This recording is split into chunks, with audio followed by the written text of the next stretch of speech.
Hi,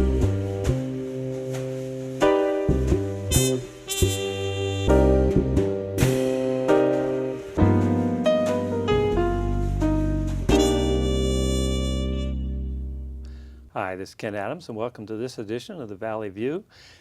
This episode, I'm joined by Ross Swartzendruber, Swartzendruber, yes.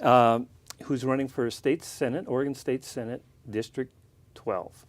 And so welcome to the show, Ross. Thanks for having me on, Ken. Appreciate it. And I'm going to start off by asking you why you decided to run. Well, that's always a good question. I decided to run because I thought that the working families and the middle class really need to have a representative in the Senate. I think the shrinking middle class is really harming our economy and every part of our public government. And so I'm really looking to find ways to grow the middle class again and have a good economy. And how would you accomplish that in the state Senate? What kind of policies are you looking to try to get implemented in the Senate? Well, of course, I'd just be a freshman if I get in, but I do have some ideas how I'd like to see things work and have some barriers removed to create new markets, I think, in the West Willamette Valley. So what kind of barriers are there now that you think is preventing new businesses from growing? A lot of things like in renewable energy. It's taken quite a while just to get the co-ops to be able to be formed. That happened a couple sessions ago. And there's a real potential for some of the smaller rural towns in the Willamette Valley to create all their own power and sell the excess to benefit their community. And I think that would be a great way to get those economies going, and also educate people about the ease of sustainability and thinking more in those lines. And more long term. Exactly. Well, actually short term too, because those jobs will be right there, right then, and the savings will be there, and the payment for the excess power will be there, and that goes right back into the community. And what forms of new generation then are we talking about? Are we talking solar and wind, or? Right, there's really no new generation, right? It's just a mix of what exists already. So it'd be biogas, so methane from dairy farms, and also they'd be burned to produce power. Solar, of course, and wind and geothermal energies would be put into the co-op and have different sources, biomass. I think we'd have to have some wood chips. That's the biggest barrier right now for the renewable is matching it with some fossil fuel or other type of power that's going to be able to be there for backup. So that's the biggest barrier, is figuring out how to remove that, which may not be able to be done right away. Well, yes. I mean, usually if you're initiating policy or toward the beginning of it, it's going to take a while to get put in place. But the thing is people need to start looking at those things before it's absolutely necessary. And one of the things that I see is the fossil fuels are going to become more and more expensive as we run shorter and shorter of supplies, because they're not infinite supplies of these. Correct. And we're actually past the peak of when most of these. Everybody keeps saying peak oil's happened, at some point. Yeah. And I think we've actually come to the peak of realizing that we should try to keep as much in the ground as possible at this point. Exactly. And so what are some other issues that you see as being important to kind of bring to the Senate's attention, and the public as well, that maybe aren't being addressed? Well, one of the reasons I'm running is because of education and what the federal government is mandating to happen in our local schools. And it's to the point where everybody says, there's nothing we can do. We have to do this policy. And I know a lot about history in Oregon and the development of school districts, prior to even the state government being around. So communities knew in the past that schools are important, and they're going to use community resources and use local standards to educate their children. And so when we see a lot of the testing and high stakes testing assessment coming in, it's really starting to affect public education, because that's really what I consider the foundation of democracy is public education. And like I say, former Oregonians have always valued it, and I think we should start valuing it more, because a few examples of what's happening. I have 3 children in public school here in Salem-Keizer, and the SBAC testing was just put into effect a couple years ago. And what is the SBAC? SBAC is a Smarter Balanced Assessment Consortium, and basically what that is an annual test that we pay McGraw-Hill for, actually a management company for the content from McGraw-Hill. $10 million statewide in the last 2 years. And that testing really has no proven research behind it. And I guess that's what nobody's really talking about. Well, that's one of the things too, is that you hear a lot too about teachers having to teach to the test, Right. taking classroom time. Right. And so is that part of what we're talking Oh, about? it's a huge part of it. But essentially what it boils down to is that we need assessment, but it should be formative assessment in the classroom by a teacher, and not from some bureaucrat, thousands of miles away, pushing it to you online. It's just really the opposite of what local control is all about. And that also then brings up the question of if we're teaching toward the test, is that what's really necessary for the particular students we're talking about? Not only that, but like you also have special needs kids. Right. I think they're the biggest disadvantage. Because a lot of times they don't know how to use keyboards and things like that for taking these Mhm. tests. And so, but they're required, if I'm not mistaken, to still take the test. Correct. And so I would think that they would end up spending an awful lot of time just teaching them how to use the tools to take the test, as opposed to like a pencil or whatever you're going to use to write down Right. what you've gained. And I just always remember that testing is also what has the student learned from this education. Mm-hmm. That to me is what's important, and the testing kind of measures that, but I think the kind of basic testing that they're talking about is just standardized to the point where it doesn't really tell you how much the student has learned. Right. Basically, what the current testing is, it's designed to do is, kind of identify good real estate property values, And that's determined by how many of the kids are passing the tests. And it's basically just another way to segregate education. And the SBAC scores that just came in are saying that right down the line. that And the higher income areas are doing better on the test. Is that what that's indicating? Not necessarily just better, but the achievement gap that we're trying to pay all this money to close is actually widening for all segments of the minorities and disadvantaged kids. And so, that's doing exactly what it's supposed to do, is identify and widen that achievement gap. And we don't really need the achievement gap widened, especially when they say that it's supposed to narrow it and get these kids college and career ready. So last year, my daughter came home and had a syllabus from a Spanish class here in Salem-Keizer, 7th grade, and they said all she needed to do to pass the class, to get a D, was to get 27% of the class coursework done. And I was really concerned about that because 27%. 27% is a D.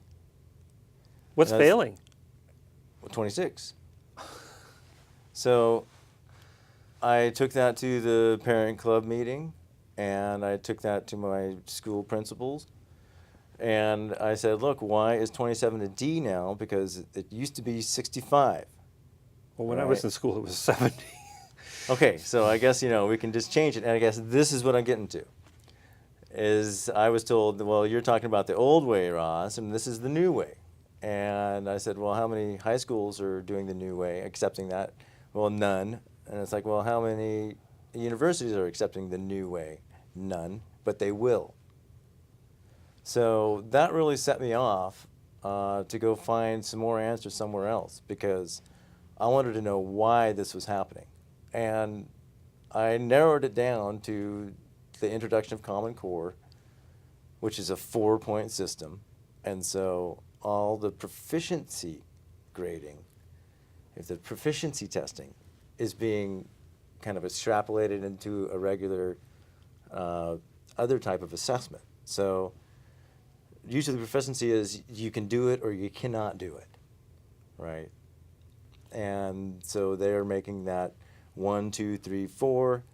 1, you can't do it. 2, looks like you're going to be able to do it. 3, you can do it. And 4, you can do it really well. So there's your breakdown for your 4 points. So your D, the guys who can't do it, that's the fail. And I was looking around for a lot more stuff. Last week, school started again.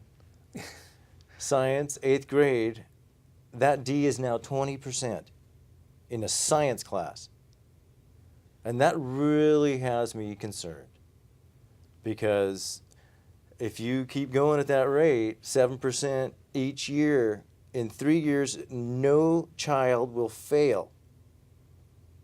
And I'm just wondering, is that the way we want to accomplish no child failing? And that has impact all the way up for grade inflation to the college kids having to take remedial work just to get to, freshman level university class. Nobody's talking about it. I'm getting shut down everywhere I bring it up. The mastermind behind everything is Bill Gates. And, up until last year, everybody was telling him to, show us the research because there is no research that backs this up. None. And they've been looking for it for 70 years. No one is asking the question. And it's just time for people to wake up. And luckily, I can kind of see that with the SBAC scores because the federal government mandates you have to have 95% of your students taking this SBAC test or some type of standardized high-stakes test. And under 95%, then you get your hand slapped and you get attention from the federal government. So I looked at the participation rates for 216, and at my kids' elementary school, they dropped it to 94.7. So that's the democracy. That's the only way we can influence democracy right now is through these little percentages of people resisting this scheme that's just taking money out of the public pocket and the public education. $10 million for these tests that have proven nothing and also have poor outcomes and it widen the achievement gap. And that's all down the line, and I'd like to see something done about it. But that's a federal mandate. Yes, but we can, and it's federal funding is tied to that. But New York has consistently done more than 5% opt-out. They've got down to 90% and 88%, and they still receive federal funding. And basically, all the money is being taken out of our community and given to billionaires. This is cover Oregon all over again. We're not getting the positive outcomes. Anybody in education knows that formative assessment has been the only positive outcome that has proven results through many, many research studies. And if we're going to ignore facts, that's the one thing I'd really like to bring back. I'm a scientist. I've worked in biotech, so I understand, why you should have at least 2 studies say, yeah, okay, this looks like something's happening. They can't even find one. That shows that this is having a positive effect. Correct. For 70 years. And that's why it came out of the eugenics movement, these standardized testing. So just to differentiate, that's what they're designed to do. And here we are using them 70 years later to see what kids get into college or whatever, or the income level of a community. Well, it's kind of interesting too, because I look at the cost of students going to college, and now when they get out, they have a lot of debt, and maybe they can find a job, maybe they can't. And sometimes I don't think we should just assume that all kids are going to be going to college. Definitely not. And so we need to make sure that we're addressing all our students. Right. And a lot of the new trade and C-Tech programs, they're going kind of in the right direction. But, if you look at the history, as soon as Measure 5 passed in the early 90s, all the vocational classes were cut. All the nurses were cut, all the libraries were cut, because the schools weren't getting the funding. So you do away with vocational ed, wait 20 years, and then bring it back like it's some gift back to us, except this time it's privatized. And the employers are actually, influencing what types of careers are being trained for in these C-Tech places. Because that's what they need. Because that's what they need. And then there's the whole data set that is following all these kids, cradle to grave now, through all these decisions. And we've just been approved for social emotional learning benchmarks. Those will be recorded for when your kid acts up. That gets put down. They're going through all different types of metadata on everyone's kids in these classrooms. And that's going to follow them all through their... And that's going to follow through the rest of their life. And they're going to hook that up to the workforce improvement database. So and get that directly from where the corporations are needing their workers. So it's a scary new world out there, then, I would say. This is not new. This has been built since '89. Lamar Alexander actually put all this through. But the problem is now the current administration is actually going against what our legislators have written in the new ESSA. So they're telling the Congress people, no, we're not going to follow that the way you want it to be followed. Which is interesting, because I thought the legislators were the ones behind all this. They're trying to stop it because they're hearing from all these parents going, get me out of Common Core.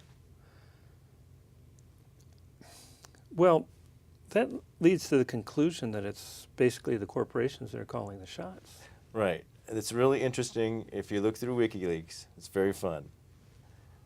Because you'll see a couple things. The DNC communications chair was sending a memo about, they were talking about saying Common Core in a commercial or some ad piece.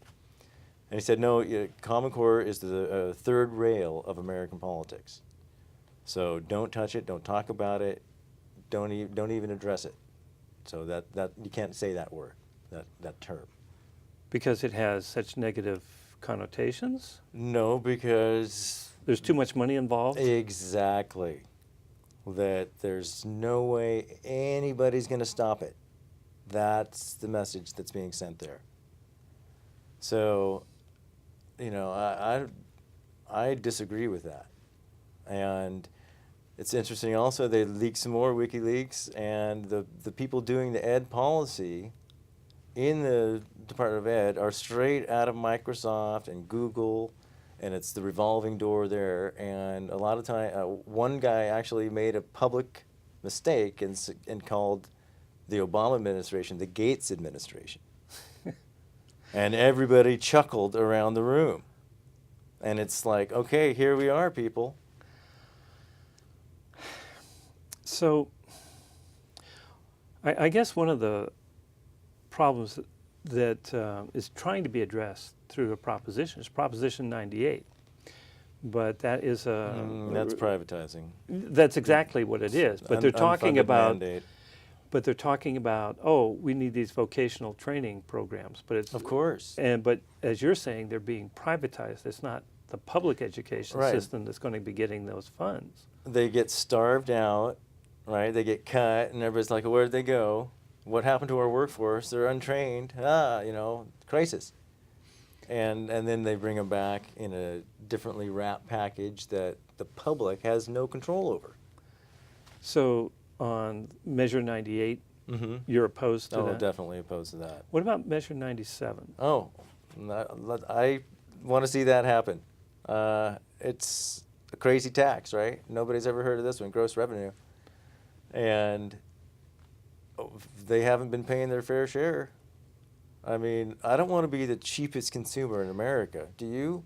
No, and I guess one of the things that I've kind of noticed too is as corporations and wealthy individuals have had their tax rates cut, because like before Reagan, tax rate was about 70%. Right.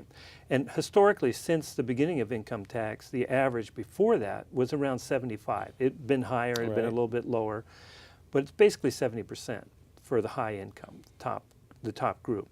Also, corporation taxes have gone way down. They used to make up about 35, 40%. Right.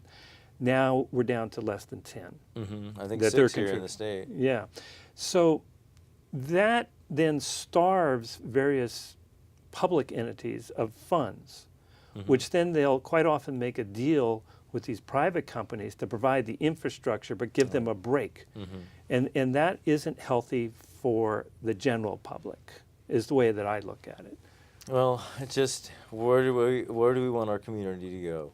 That's what it comes down to. Do we want to be constantly exploited by large corporations coming in here and taking all the money out of our communities when we can do just as good? That's the whole thing. When I start looking back through history, we've done all this before many, many times. The last time we had to do this, which was the Great Depression, and it took a lot of re-engineering socially to think of things like a resettlement administration where you house homeless people somehow, and things like a federal writers project or the art project where it's not just the roads that get built or infrastructure or the timberline, but the cultural awareness of the community gets recorded.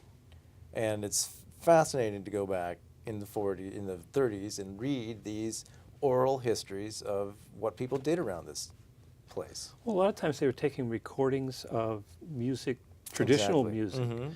Mhm. A lot of your old blues or Appalachian Right. music was recorded so that it was kept kind of alive and actually benefited later generations who were able to build off of that and Right. create more music or more theater in some cases. But I do think that's something that's been kind of forgotten because we've taken, my view is that most societies, it's between a balance between the public good and the individual.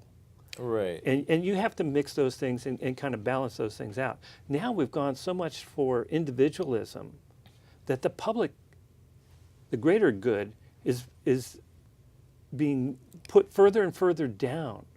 And it's like everybody has to, buy their own car if they want to go anywhere almost. I guess I think that individualism has really been under attack. Just the opposite. I think that the certain individuals with a lot of money have taken away our ability to be to have any liberties at all. Well, that's true. And, but what and I I was, think more that we reassert our individuality in the way of a vote. I was at the Statesman Journal editorial meeting last week, and that was one of the questions through the room was, do you think that the legislature will clean their own house? And, you know, I've been around for 50-some years now, and I don't think I've ever seen that happen. But maybe there's a rare occurrence of it. But everybody in the room, except me, said, sure, we can clean our own house. And I said, the only house cleaning is done by voters. Voters have to say, I'm sick of the shrinking middle class. We're number 2 to Canada for middle class growth. We're shrinking. That's what built the greatest economy in the world, was the middle class in America. And we're being the predator, you know, corporate buccaneers is what I call them, as they're coming in and raiding the public funds. They're picking the carcass of public education clean. Online charters is another sham that should be definitely investigated. And the only conclusion I can come to is, you know, the education system that produced these people, they realize is too valuable to give to the younger generation because they're afraid of the competition that's going to be brought. And, you know, the new Google or the new whatever is going to take over these old companies. They're afraid of the competition. And so they're trying to dumb our economy down. And, you know, I don't know what a lot of people think of that, but if you look at what is happening, not just what everybody's talking about, you'll see that those test scores are down, you know, and there are major problems like homelessness that nobody's talking about. How do we solve that? Well, they talk about it, but they don't actually do anything about it. Right, and basically this is another time period from the Depression. These are Hoovervilles. These are, you know, Little shanty towns, yeah, cardboard. citizens. You know, they were started by the vets who weren't getting paid back in the 30s and Well, the 20s actually. 20s. I mean, yeah, and you know, from World War I. But they just didn't all. You know, all these guys should just go converge on D.C. and see what happens, because they're in every town in my district, the homeless population, and we need to find a way to create some affordable housing and keep the speculators out of our real estate market. Because it's just driving the It's prices driving, up. not just that, it's pushing it to the next bubble. And it's the real estate investment trusts is the new vehicle for that to happen. And we're seeing a lot of foreign investment in these real estate investment trusts in Oregon. And there's usually multi-housing projects. They're just parking their money here and waiting to build up our, you know, I think Salem's starting to see more growth. I just saw a crane over by the hospital for some reason. So, Yeah. Well, you know, Ross, it's been a very interesting conversation, but we've just about run out of time. I want to right. thank you for coming in and talking about this. And we'll probably have to talk some more about this in the future, Sure. maybe after the election. And I want to thank you for watching The Valley View. Come back next time.